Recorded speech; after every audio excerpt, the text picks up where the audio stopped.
नमस्कार दोस्तों, स्वागत है आप सबका आपके अपने YouTube चैनल में जिसका नाम है यूपी बोर्ड मैथ साइंस। मैं आपका दोस्त और होस्ट इमरान खान।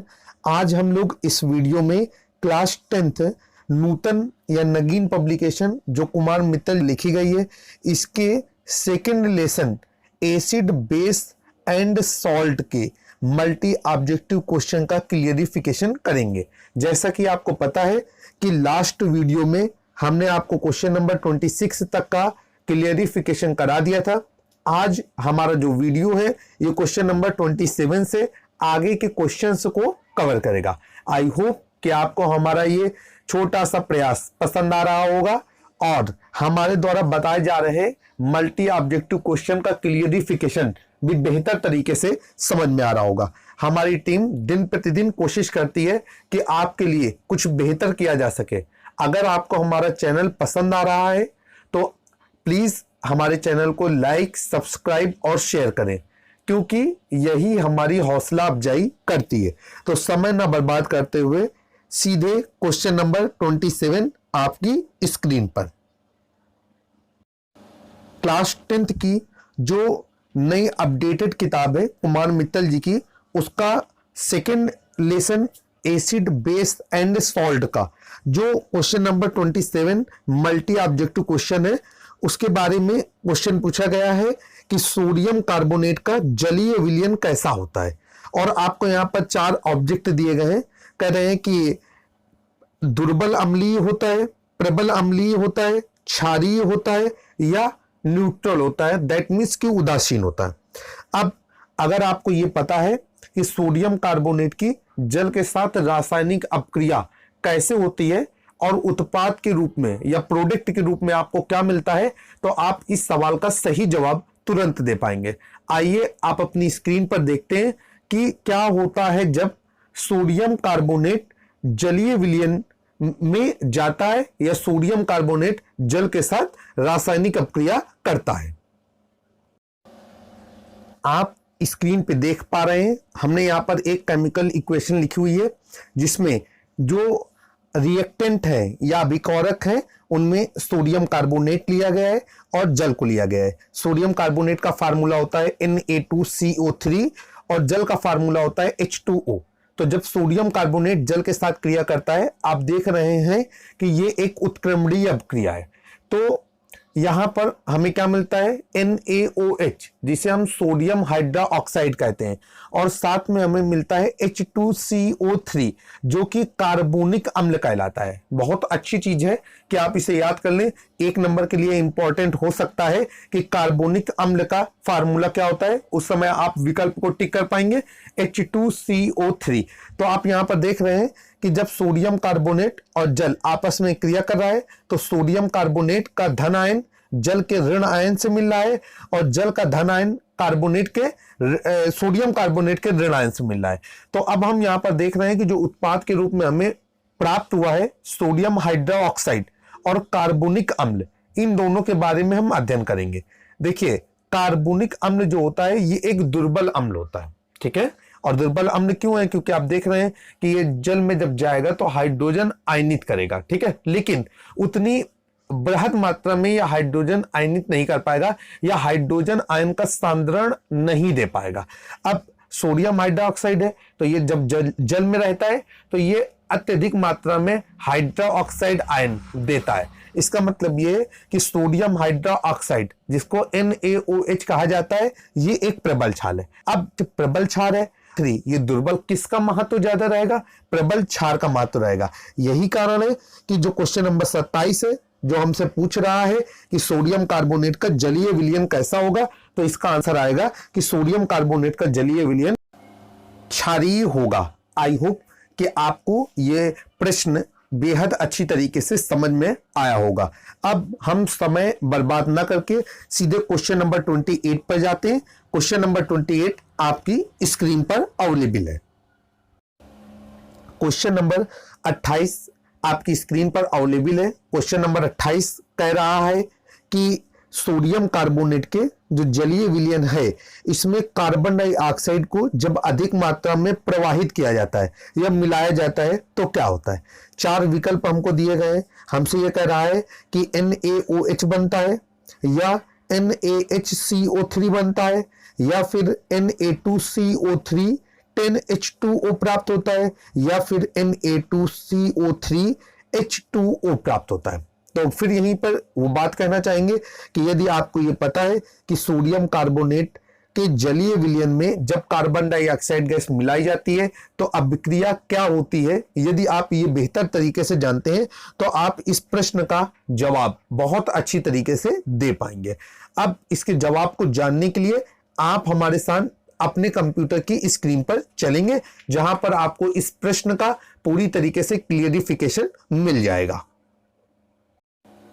हमने यहां पर आंसर शीट में सोडियम कार्बोनेट की जल के उपस्थित में कार्बन डाइऑक्साइड गैस के साथ रासायनिक अपक्रिया कराई है, जिसके लिए हमने यहां पर एक इक्वेशन बनाया है जिसमें रिएक्टेंट के रूप में, अभिकारक के रूप में सोडियम कार्बोनेट है, जल है और कार्बन डाइऑक्साइड गैस है। तो अपक्रिया हमारी कुछ इस तरीके से है, Na2CO3 plus H2O plus CO2। इसके बाद जो उत्पाद के रूप में हमें प्राप्त हो रहा है वो है NaHCO3। आपको पता है कि विभिन्न अभिकारकों या विभिन्न उत्पादों के बीच में हम लोग प्लस का चिन्ह लगाते हैं।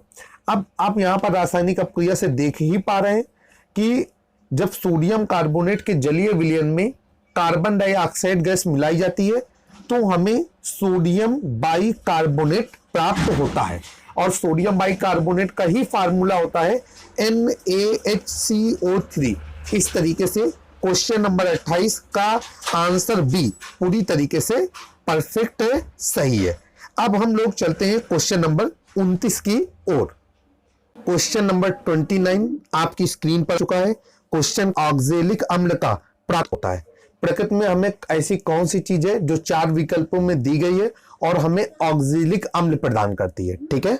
तो भाई यहां पर विकल्प में दिया गया है नींबू, फिर दिया गया है टमाटर, फिर दिया गया है इमली और चौथे नंबर में दिया गया है चींटी का डंक। अब आपको ये देखना है कि आप इन 4 चीजों में से उस चीज को सर्च कर पा रहे हैं या नहीं जिनमें ऑक्जेलिक अम्ल पाया जाता है। तो देखिए इसके 2 रास्ते होते हैं। पहला रास्ता तो ये है कि हमें परफेक्टली पता हो कि ऑक्जेलिक अम्ल इन 4 विकल्पों में से किस पर पाया जाता है, और दूसरा रास्ता ये है कि यदि हमें ना पता हो तो हमें उन 3 चीजों के बारे में जानकारी मालूम हो जिनमें अन्य अम्ल पाए जाते हैं, ठीक है। तो अब इस सवाल के जवाब को जानने से पहले हम लोग ये जानेंगे कि ऑक्जेलिक अम्ल का जो रासायनिक सूत्र होता है वो क्या होता है, क्योंकि कभी ये प्रश्न 1 नंबर में इंपॉर्टेंट सवाल के तौर पे आपके सामने आ सकता है। तो आप अपनी स्क्रीन की ओर देखेंगे। ऑक्जेलिक अम्ल का रासायनिक सूत्र C2H2O4 होता है। याद कर लीजिए C2H2O4। कहीं पर अगर ये पूछा जाएगा आप तुरंत विकल्प पर टिक करेंगे। अब देखिए भाई हमें तो पता ही, और आप में से जितने भी अच्छा पढ़ने वाले बच्चे हैं उन सभी को मालूम होगा कि इसमें से सही विकल्प कौन सा है। तो सबसे पहले तो हम ये देखेंगे कि नींबू में कौन सा अम्ल पाया जाता है, ठीक है। तो नींबू में कौन सा अम्ल होता है बताइए भाई। नींबू में कौन सा अम्ल होता है, अभी आपसे पूछा गया। तो नींबू में अम्ल होता है साइट्रिक अम्ल, ठीक है। याद रखिएगा नींबू में साइट्रिक अम्ल होता है। और इसके बाद इमली में कौन सा अम्ल होता है, तो इमली में अम्ल होता है टार्ट्रिक अम्ल। नींबू में साइट्रिक अम्ल और इमली में टार्ट्रिक अम्ल।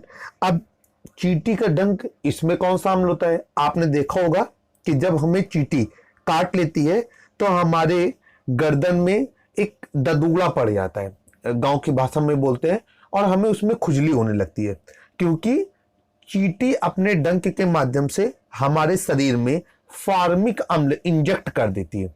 तो हमको पता चल गया कि जो चींटी का डंक है इसमें फार्मिक अम्ल होता है।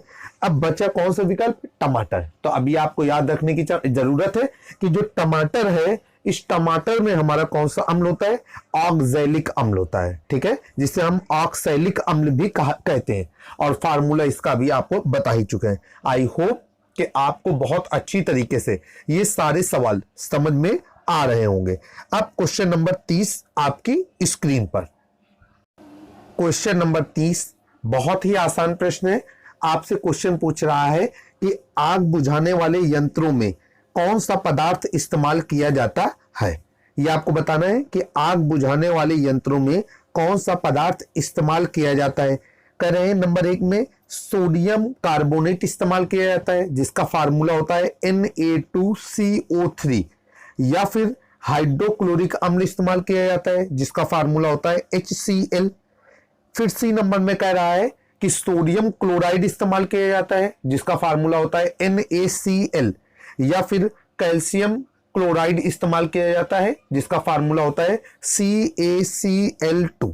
तो देखिए भाई, बहुत आसान प्रश्न है। हम सभी लोग पहले से ही जानते हैं कि आग बुझाने वाले यंत्रों में सोडियम कार्बोनेट का इस्तेमाल किया जाता है, अर्थात इसका सही विकल्प होगा ए नंबर, जिसका फार्मूला होता है Na2CO3। क्वेश्चन नंबर 21 आपके सामने स्क्रीन पर है। यूपी बोर्ड के एग्जामिनेशन पे 2014 पे ये क्वेश्चन पूछा जा चुका है। क्वेश्चन कह रहा है कि विरंजक चूर्ण पर तनु सल्फ्यूरिक अम्ल की अपक्रिया से कौन सी गैस बनती है? हाइड्रोजन गैस बनती है, या अमोनिया गैस बनती है, या क्लोरीन गैस बनती है, या फिर कार्बन डाइऑक्साइड गैस बनती है। फिर से क्वेश्चन सुनेंगे कि विरंजक चूर्ण पर तनु सल्फ्यूरिक अम्ल की अपक्रिया से कौन सी गैस बनती है।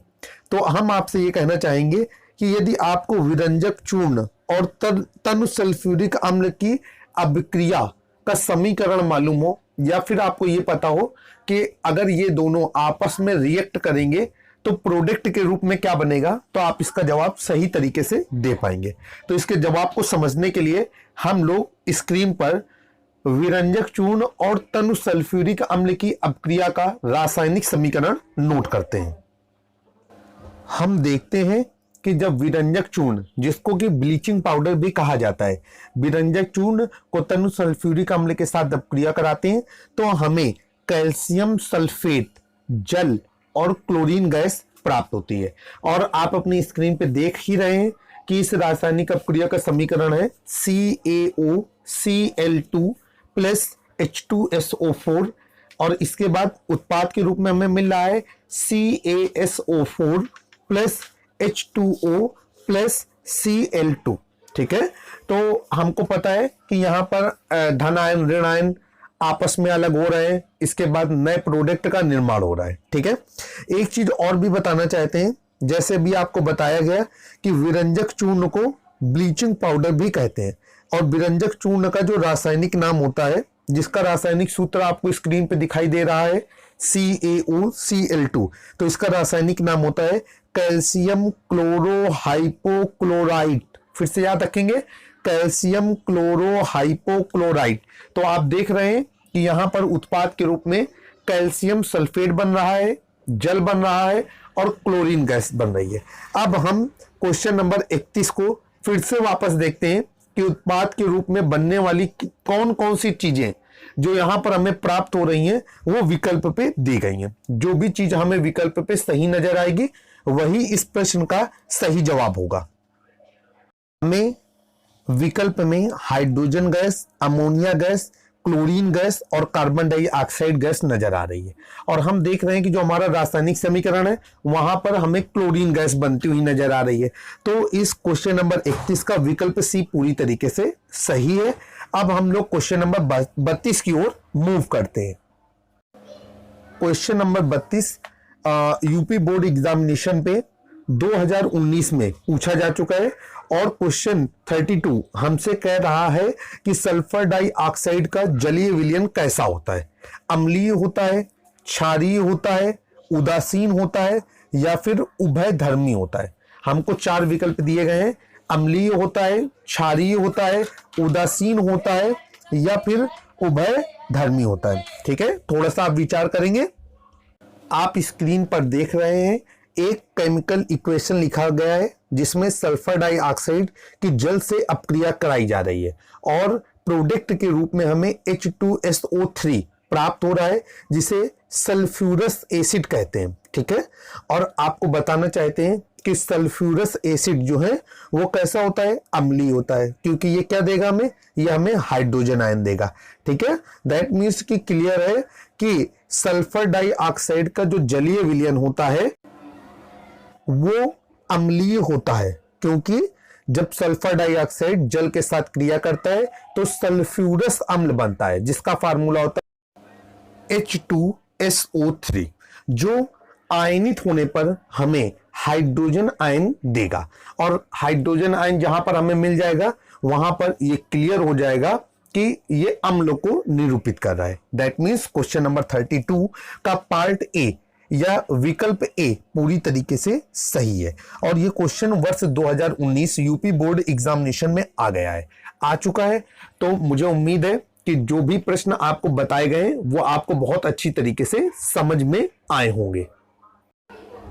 आपसे वीडियो के अंत में फिर वही बात कहना चाहेंगे कि अगर आपको हमारे वीडियो पसंद आ रहे हैं, अपने दोस्तों के साथ हमारे चैनल की बात साझा कीजिए, वीडियो पे कमेंट लाइक करिए, अपने क्वेश्चन पूछिए, अगर कोई डाउट है उसे भी क्लियर कराइए। यदि आपको लग रहा है कि किसी प्रश्न का सही क्लियरिफिकेशन नहीं दिया गया है, आप उसके बारे में कमेंट पे हमें मेंशन कीजिए। आपका एक छोटा सा प्रयास हमारे चैनल को और सपोर्ट करेगा, साथ ही आपके प्रति हमें काम करने के लिए और भी ज्यादा मोटिवेट करेगा। अच्छे पढ़ाई की शुभकामनाओं के साथ मैं आपका दोस्त और होस्ट इमरान खान आपसे विदा लेता हूं। जल्द ही एक नए वीडियो पे मुलाकात होगी जिसमें हम इस चैप्टर को पूरी तरीके से फिनिश कर देंगे। तब तक के लिए bye, take care, stay home.